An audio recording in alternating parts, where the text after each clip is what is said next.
예, 안녕하세요. 예, 만나서 반갑습니다. 날씨가 많이 덥죠? 예, 요새 여름 독감이 유행이래요. 얘기 들으셨죠? 그래서 주변에 감기 걸리셨다는 분들 많은데 여러분 건강 잘 챙기시기 바랍니다. 자, 이제 오늘 여러분들 또 같이 공부할 내용이, 자, 노트가 있으면 노트에 적으시면 좋을 것 같아요. 칠지작법. 자, 칠은 숫자 7을 뜻하고요. 지자는 한자로 이제 갈래지, 가지, 지자로 쓰여요. 그러니까 칠지라고 하면 몇 가지?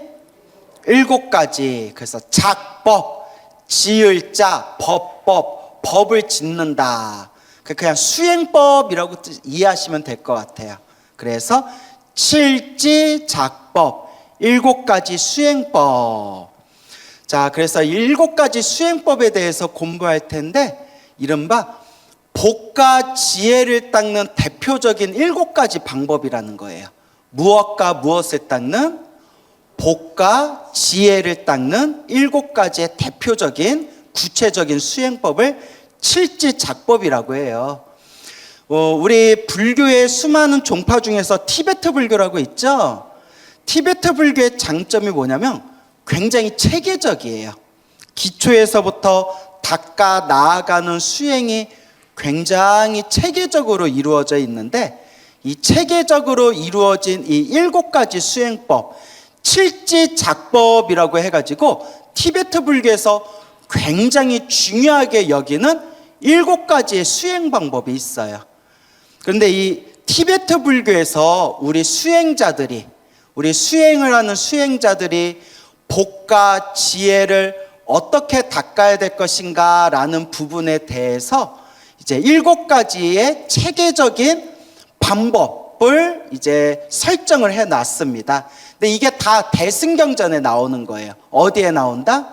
예, 대승경전에 나오는 내용들을 칠지작법에서 7가지의 복덕과 지혜를 닦는 구체적인 방법을 딱 티베트 불교에서 설정을 해놨어요. 하지만 이거는 티베트 불교에서 만든 게 아니라 대승경전에 나오는, 대승불교 교리에 나오는 것을 이제 7가지 방법론으로 이렇게 매뉴얼을 만든 겁니다. 그래서 티베트 불교에서는 이 칠지작법을 굉장히 중요하게 여기고, 우리 같은 수행자들이 기초를 닦는 데 있어서 가장 중요한 수행법이라고 여겨요. 그래서 복덕과 지혜를 함께 닦는 7가지의 이제 수행법이다. 칠지작법. 그러면 첫 번째를 자, 한자로 예경이라고 불러요. 예경. 예배할 때 예자, 예불문할 때 예자에다 공경하다 할 때 경자. 첫 번째, 예경. 나중에 시험 볼 거예요. 예. 뭐 보기는 개뿔 보겠어요. 예, 그래 이제 잘 외워두시면 좋다는 거예요. 예경. 우리말로 쉽게 풀이하면 절하다라는 뜻이에요. 절을 하다.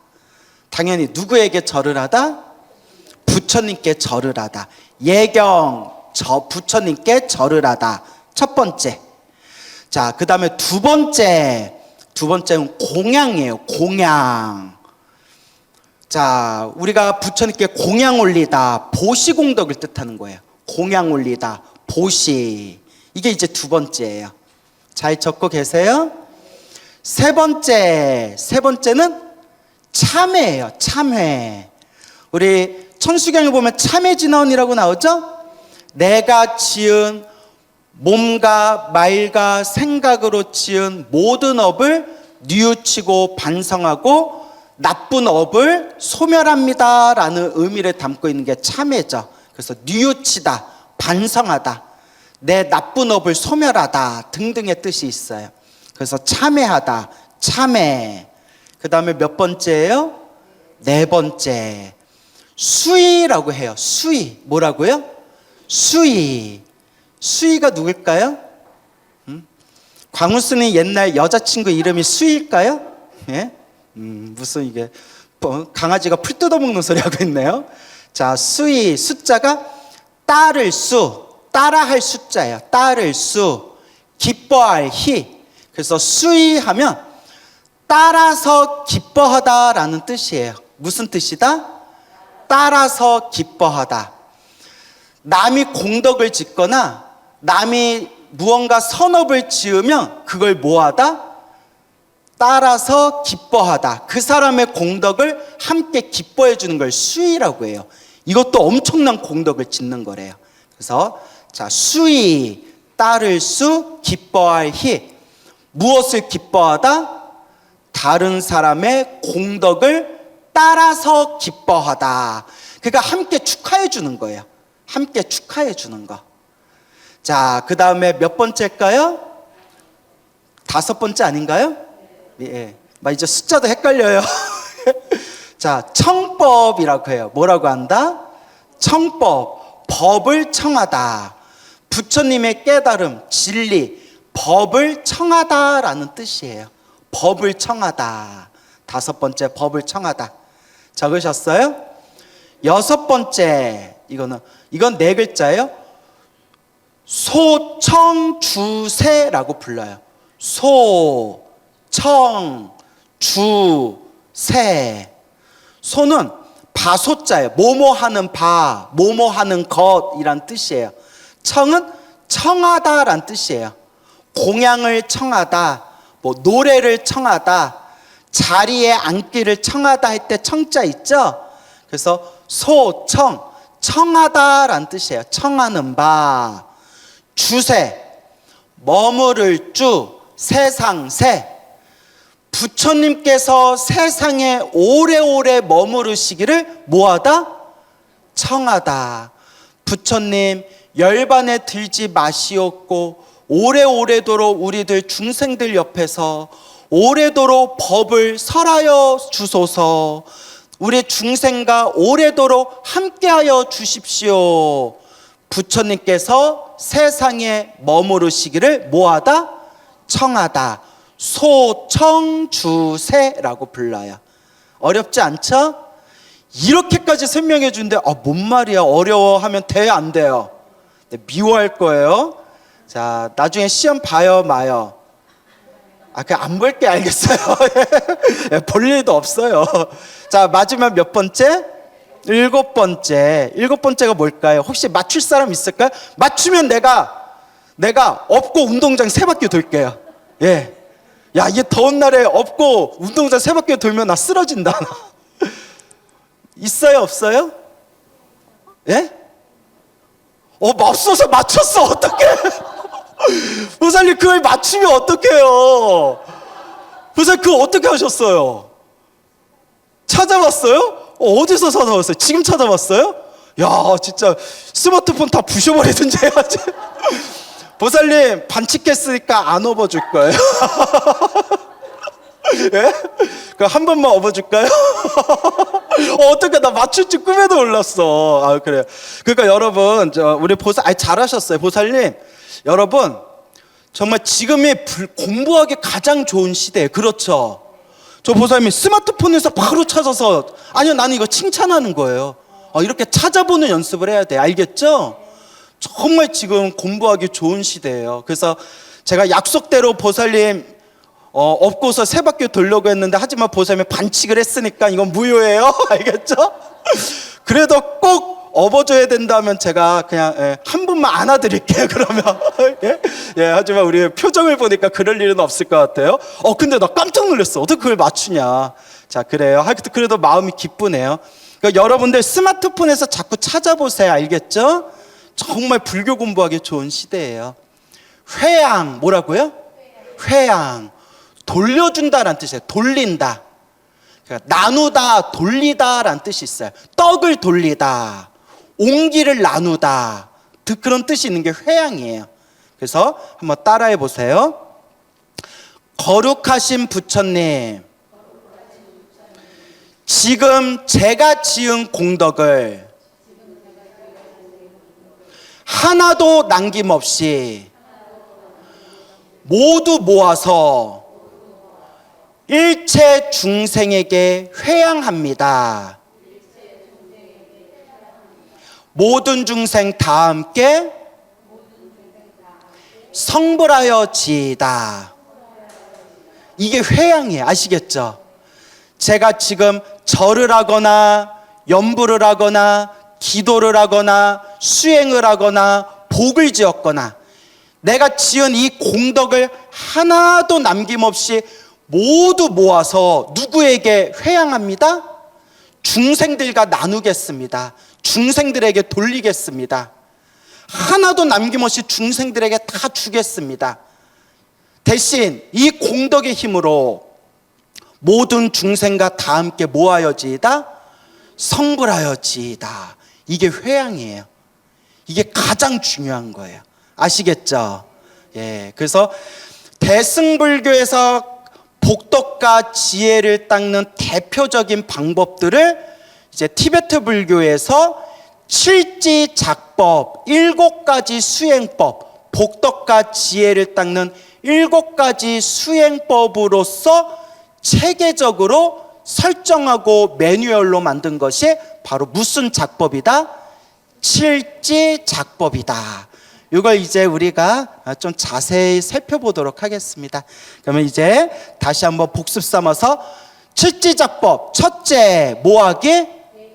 예경, 부처님께 절하기.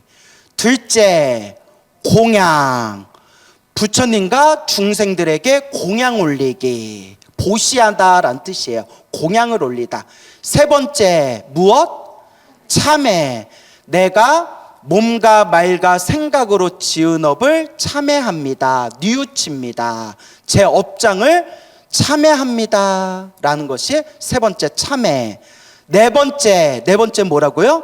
수희, 따를 수, 기뻐할 희, 다른 사람의 공덕을 따라서 기뻐한다. 한마디로 축하해 준다라는 뜻이에요. 진심으로 축하해 준다.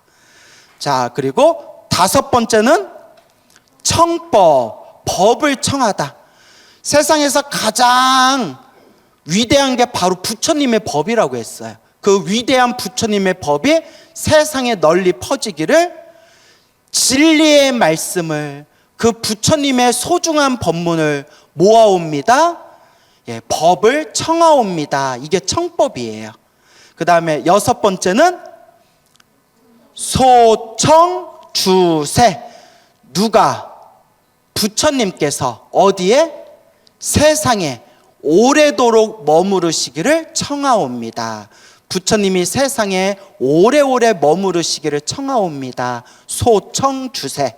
그 다음에 일곱 번째가 뭐라고요? 회양. 그래서 내가 지은 모든 공덕을 중생들에게 함께 나눕니다. 중생들에게 이 공덕을 다 베풉니다. 이 공덕을 다 퍼주겠습니다 라는 뜻이에요. 그래서 자, 다시 한번 따라해 보세요. 예경, 공양, 참회, 수의, 청법, 소청주세, 그리고 회양. 자, 이게 칠지작법이에요. 알겠죠? 이게 복덕과 지혜를 함께 닦는 기초적인 수행법이라고 합니다. 지금 말한 이 7가지 칠지작법을 그대로 이 7가지의 수행법을 포괄하고 있는 대표적인 경전의 가르침이 보현행원품이에요. 무슨 품? 예, 보현행원품에 그대로 나와요, 이 내용이. 근데 그 대신 보현행원품은 10대원이라고 해요. 몇 대원? 예, 10가지 원력. 보현보살의 10가지 원력에서 보현 10대원이라고 하고요. 보현보살의 10가지 큰 원력, 보현 10대원 안에 이 7가지 수행법이 그대로 고스란히 담겨져 있어요. 그래서 보현의 원품, 옛날 큰 스님들, 화엄경을 연구하시던 큰 스님들이 하시던 말씀이 화엄경의 분량이 엄청 많아요. 예를 들어 우리 중국에서 한문으로 번역된 화엄경도 3종류가 있어요. 그래서 60권본 화엄경, 그 60권본 화엄경에서 확장된 80권본 화엄경, 80권본 화엄경 중에서 이 선제동자 나오는 입법계품의 부족한 부분을 보충한 40권본 화엄경 해서 3가지 본의 화엄경이 있어요. 그 중에서 우리가 가장 많이 보는 게 80권본 화엄경이에요. 80권본 화엄경을 우리 한글로 된 소설책으로 한 10권 분량 정도가 돼요. 몇 권? 10권. 작은 글씨로 소설책 분량으로 10권 정도 분량으로 돼 있어요. 그래서 한문으로는 80권본 화엄경이라고 불러요. 그 80권본 화엄경 내용이 엄청 많아요. 그러니까 여러분 법화경은 보신 적 있죠? 법화경 읽어봤어요? 안 읽어봤어요? 와준 것만도 고마워요. 예, 또 앞으로 읽어보시면 돼요. 그래도 몇 분 읽어보셨네요. 자, 그래서 이 80권본 화엄경이 법화경의 한 10배 분량 돼요. 그래서 그렇게 화엄경의 양이 굉장히 많지만 화엄경의 가장 중요한 핵심을 하나 딱 꼽으라면 바로 무슨 품을 꼽는다? 보현의 원품이다 라고 옛날 옛적 화엄경을 연구하던 스님들이 많이 말씀하셨어요. 화엄경을 다 읽을 수 없으면 보현의 원품이라도 항상 마음에 되새기고 정진하고 정진해라 라고 말씀하셨습니다. 알겠죠? 그래서 보현 10대원, 이 보현 10대원을 7가지로 만들면 그게 칠지작법이라는 거예요. 그래서 복덕과 지혜를 함께 닦는 법이다. 그래서 여러분, 불교를 깨달음의 종교라고 해요. 그렇죠? 그래서 우리가 불자분들하고 인사할 때 뭐 하세요? 라고 인사해요? 성불하세요 라고 인사하잖아요. 근데 우리가 성불하기 위해서는 지혜만 닦아서는 안 된대요. 반드시 무엇이 있어야 된다? 복이 있어야 된다. 그래서 복덕과 지혜를 함께 닦는다 해서 따라해 보세요. 복해쌍수. 예, 복과 지혜를 함께 닦는다라고 표현해요. 복이 있어야 지혜를 닦을 수가 있대요. 복이 없으면 지혜를 못 닦는데요. 왜냐? 복이 없으면 사람으로 태어나기도 어렵고 사람으로 태어나도 부처님 법을 만나기가 어렵대요. 복이 없으면 사람으로 태어나 부처님 법을 만나도 수행에 집중할 수가 없대요. 여러분, 우리가 사람으로 태어나 부처님 법을 만나도 반드시 수행할 수 있는 복이 또 있어야 돼요. 그게 뭐냐? 좋은 스승을 만나는 복, 좋은 도반을 만나는 복, 좋은 도량을 만나는 복. 그것뿐만이 아니라 수행에 집중할 수 있는 건강복도 있어야 되고요. 또 요새 같은 시대에는 기본적인 경제복이 있어야 돼요. 무슨 복? 경제복, 경제. 의식주복이 있어야 돼요. 왜냐면 제 주변의 불자님들도 너무 불교 공부를 하고 싶은데 먹고 사는 게 바빠가지고 먹고 사는 거 문제 때문에 일하느라고 불교 공부를 집중을 못한다라는 분들을 많이 봤어요. 그 의식주복도 있어야 돼요, 여러분. 그러니까 복이 있어야 지혜도 닦을 수가 있다. 그래서 대승불교에서는 복을 많이 닦아야 된다, 복을 많이 지어야 된다라고 이야기를 합니다. 그래서 여러분들, 제가 귀가 아프도록 말씀드렸잖아요. 세속에서 잘 먹고 잘 사는 것도 무엇이다? 복이 있어야 되고, 이렇게 머리 깎고 출가해서 부처님 법 만나서 수행을 열심히 하는 것도 뭐가 있어야 된다? 복이 있어야 수행할 수가 있다. 그 말씀을 제가 귀가 아프도록 말씀을 드렸잖아요. 근데 이건 제 얘기가 아니라 경전에 나오는 말씀이고 큰 스님들이 하신 말씀이에요. 복이 있어야 된다. 그래서 복과 지혜를 함께 닦아야 된다라고 우리 불교에서는 이야기하고 있는 겁니다. 또 지혜만 있어서는 중생을 제도할 수가 없대요. 지혜만 있어서는 중생을 제도할 수가 없고 복이 있어야 중생을 제도할 수가 있대요. 가난한 사람한테 내가 돈을 주고 싶어요. 그럼 내가 뭐가 있어야 돼요? 내가 돈이 있어야죠. 내가 돈이 있어야 다른 사람한테 돈을 줄 수 있잖아요. 내가 개뿔 가진 것도 없는데 어떻게 다른 사람한테 무언가를 줄 수가 있겠어요? 그렇죠. 옷 없는 사람한테 내가 옷을 주고 싶어요. 그럼 내가 뭐가 있어야 돼요? 옷이 있어야 되고. 배고픈 사람한테 내가 음식을 주고 싶어요. 그럼 내가 뭐가 있어야 돼요? 음식이 있어야 되죠. 그와 같이 박복한 중생들에게 복을 주려면 내가 뭐가 있어야 된다? 복이 있어야 되는 거예요. 그래서 부처님께서는 복덕과 지혜를 원만하게 완성하셨다. 그래서 따라해 보세요. 원만구족. 원만구족이라고 불러요.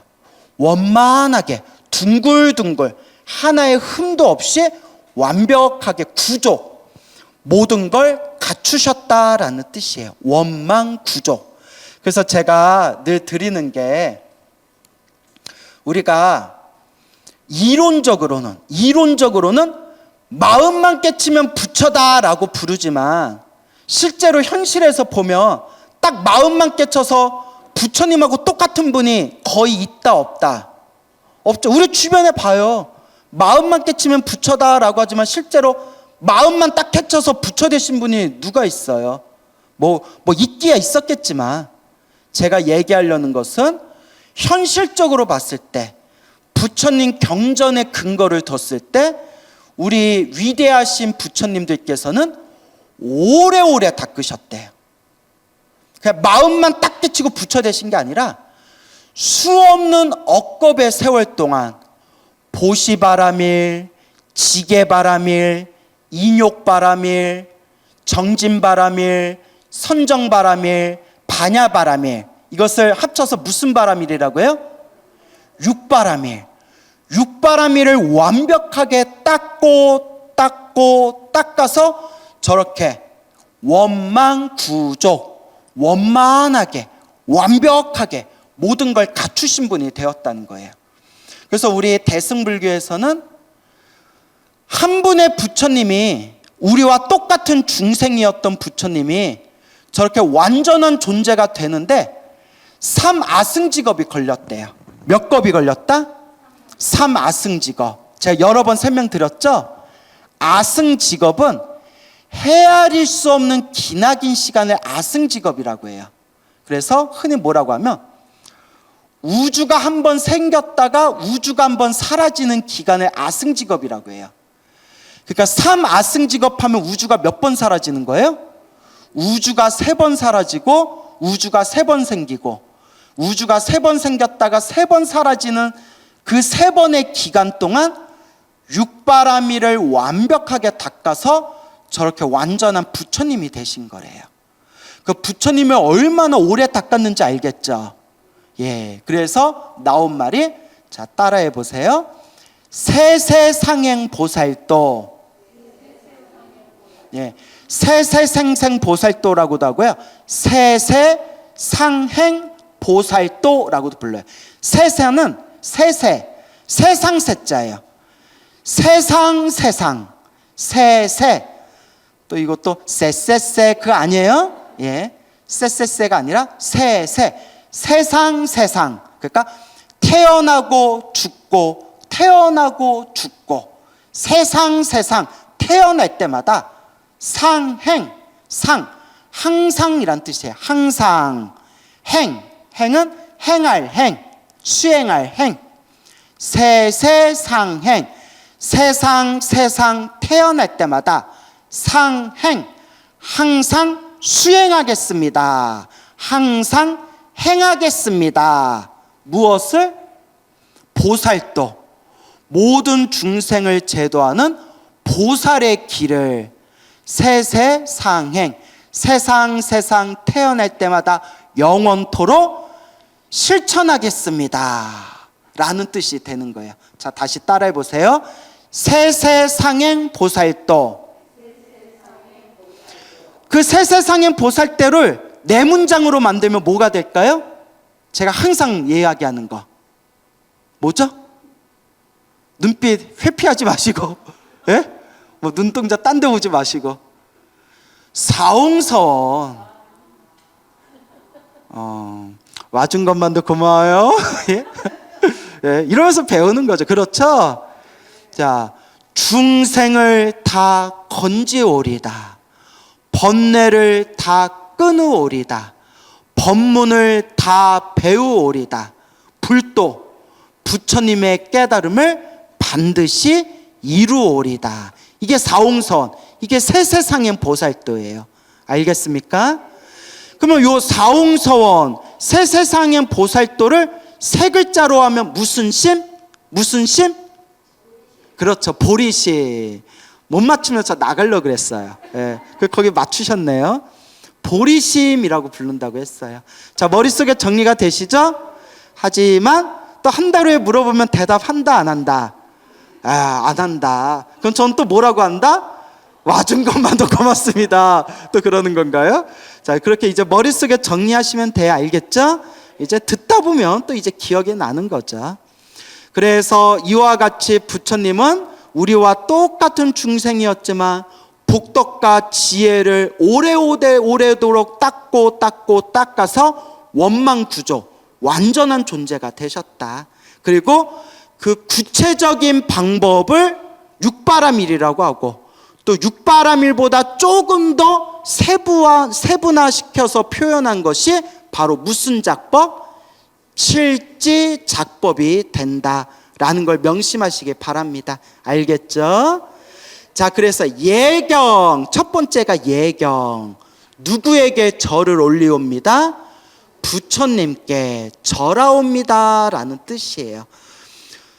부처님께 절을 하면, 부처님을 생각하면서 정성스럽게 절을 올리면 엄청난 공덕이 생긴다고 경전에서 누누이 이야기를 합니다. 부처님을 향해서 내 자신을 낮춰서 절을 하는 것만으로도 엄청난 공덕이 쌓인대요. 심지어 이런 불교설화가 있어요. 옛날 옛적 부처님 당시에 어느 할머니가 계셨대요.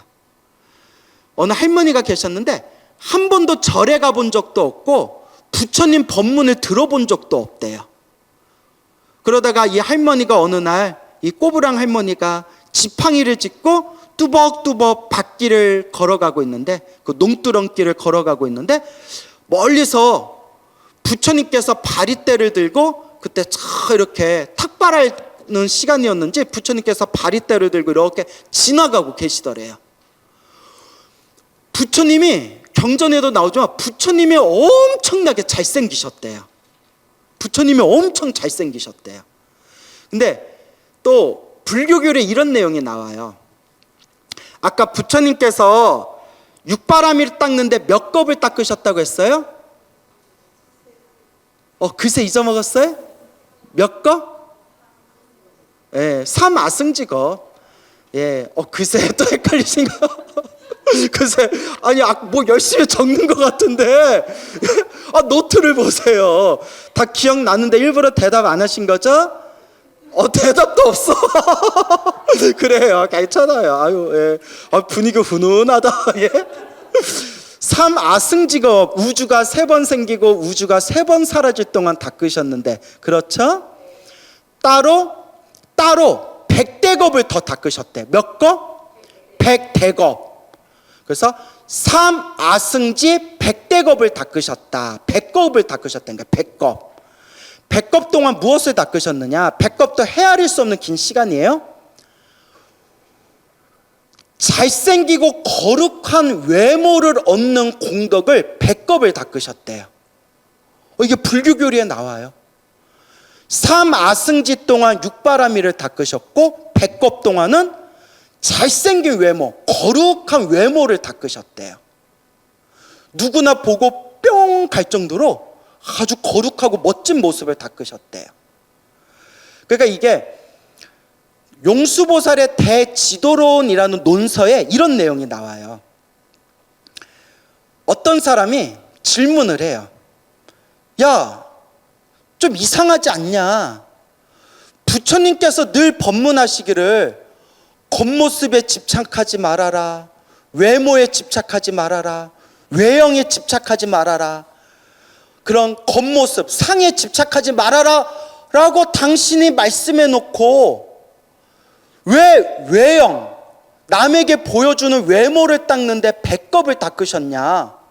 부처님 좀 이상하지 않냐? 하니까 대지도론에서 용수보살이 이렇게 대답합니다. 하나만 알고 둘은 모르냐? 부처님은 아무런 집착이 없지만 아직 중생들은 자꾸 무엇을 본다? 외모를 본다는 거예요. 중생들은 아직 번뇌망상이 많아서 일단 잘생기고 봐야 중생들을 좋아한다. 그래서 부처님은 아무런 집착이 없으시지만 일부러 외형에 집착하는 번뇌 많은 중생들을 한 명이라도 더 쉽게 포교하기 위해서 일부러 어떤 몸으로 세상에 출현하신 거다? 거룩하고 잘생긴 몸으로 세상에 출현하신 것이다. 그러니 부처님의 깊은 뜻을 모르고 함부로 그렇게 말하지 말아라 라는 내용이 대지도론에 보면 나와요.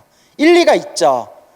여러분들도 이렇게 앞에서 강의하고 법문하는 스님이 꾀죄죄하게 생기고 못생겼는데 강의 잘하는 스님이 더 좋아요? 강의는 좀 못하고 법문은 좀 못하더라도 잘생기고 번쩍번쩍한 스님이 좋아요? 1번이요? 보살님만 그런 것 같은데? 예, 그래요. 아주 예, 좋아요. 예, 예. 다른 분들은 어때요? 1번이요? 믿을 수가 있어야지. 자, 이제 우쩍 한 말이고요. 그 우쩍 한 말이고. 하지만 우리 중생은 아무래도 뭐에 자꾸 집착하는 마음이 생겨요?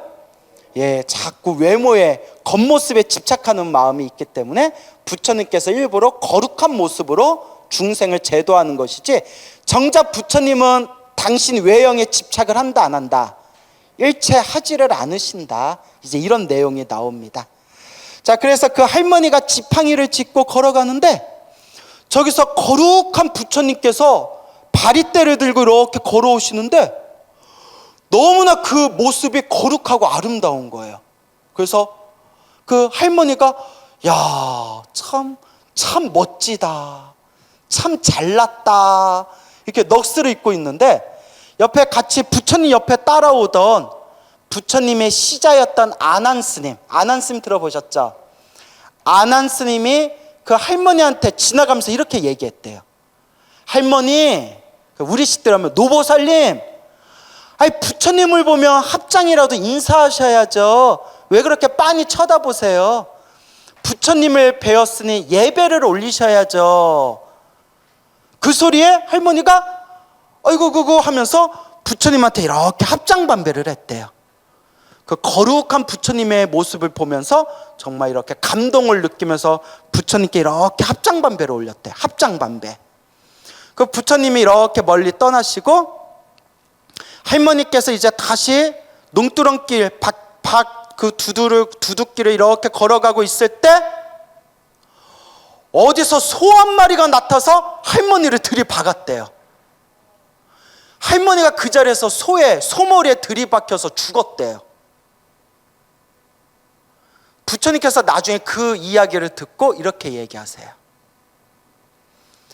그 할머니는 소에게 맞아 죽고 소 머리에 들이박혀서 목숨이 끊어지면서 목숨이 끊어지는 순간에 바로 어디에 태어났다? 하늘색에 태어났다 라는 불교설화가 나와요. 즉, 자, 근데 이게 중요해요. 이게 미묘한 업의 인연이 있어요. 할머니가 한 번도 절에 다니지도 않고 한 번도 부처님 법문을 들은 적도 없었는데 우연히 길을 가다가 살아계신 부처님을 딱 만났어요. 이거는 그 노보살님의 선업일까요? 악업일까요? 선업이죠. 전생에 지어놓은 선업이 있으니까 누구를 만난 거예요? 부처님을 만난 거예요. 복이 없는 사람은 아무리 부처님 만나고 싶어도 못 만나요. 우연히 부처님을 만난 것조차도 사실은 전생에 자기가 지은 성근이에요. 그러다가 부처님과 헤어지고 나서 길을 가다가 갑자기 어디서 나타난 소한테 부딪혀가지고 할머니가 갑자기 목숨을 잃었어요. 이거는 할머니의 선업이에요, 악업이에요? 악업이죠. 언제 지은 악업? 그렇죠. 전생에 지은 악업을 이번 생에 받은 거예요. 이것도 누가 지은 걸 누가 받은 거예요? 그 할머니가 전생에 지었던 업을 이번 생에 소화하고 있었던 그 악연을 이번 생에 받은 거예요. 근데 이제 여기서 중요한 게 있어요. 전생에 지었던 선업으로 부처님을 만났고 전생에 지었던 악업으로 소를 만났는데 이번 생에 부처님을 만났을 때 뭘 했어요, 할머니가? 공경하는 마음으로 합장반배를 올렸죠. 이거는 이번 생에 선업을 지은 거예요.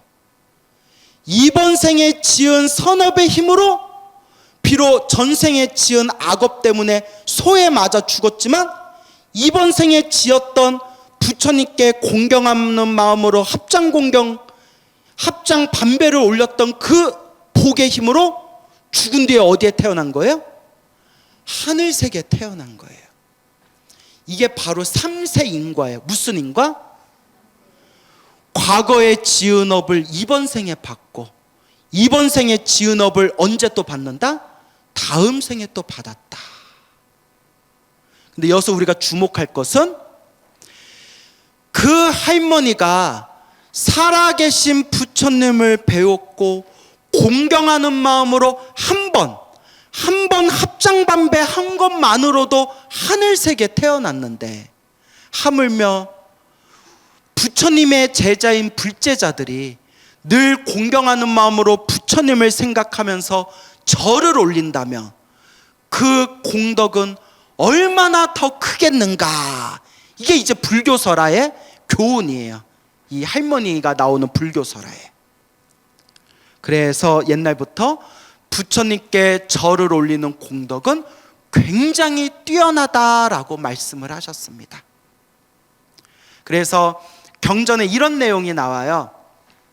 부처님께 절을 올릴 때 엄청난 공덕을 받게 되는데 부처님께 절을 올렸을 때 받는 공덕, 예배 공덕이라고 해요. 예배가 절하다라는 뜻이거든요. 한문 용어로. 부처님께 예배했을 때, 부처님께 절을 올렸을 때 수십 가지 공덕이 있는데 그걸 딱 다섯 가지로 딱 정리하면, 첫째, 업장이 빨리 소멸한다. 무엇이 빨리 소멸한다? 업장이 빨리 소멸한대요. 절을 하면 내가 지은 나쁜 업이 빨리 소멸한다. 둘째, 절을 하면, 부처님께 절을 많이 하면 태어날 때마다 건강한 몸을 받는다. 태어날 때마다 건강한 몸을 받는다. 셋째, 거룩한 부처님을 생각하면서 절을 많이 하면 태어날 때마다 아름다운 외모를 얻게 된다. 미남 미녀로 태어나게 된다 라고 나와요. 넷째, 부처님께 절을 많이 하면 자기 자신을 부처님 발 아래 항상 낮춘 공덕의 힘에 의해서 태어날 때 하늘색에 태어나거나 인간으로 태어나도 좋은 집안에 태어난다. 귀한 집안에 태어난다 라고 나옵니다. 아시겠죠? 그 다음에 마지막 다섯 번째, 부처님께 절을 많이 하면 결국은 깨달음을 빨리 얻게 된다. 이렇게 다섯 가지로 딱 정리해 볼 수가 있어요. 부처님께 절을 하면 어떤 공덕을 받습니까? 첫째, 업장이 빨리 소멸한다. 둘째, 항상 건강한 몸을 얻는다. 셋째, 아름다운 외모를 얻게 된다. 넷째, 하늘색에 태어나거나 아주 좋은 집안, 귀한 집안에 태어난다. 다섯째, 결국은 깨달음을 빨리 얻게 되리라.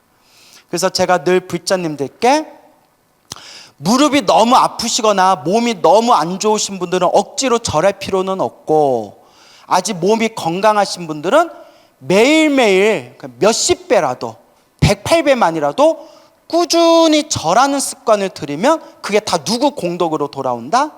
다 자기 공덕으로 돌아온다는 거예요. 그러면 또 어떤 분이 이런 질문 하겠죠.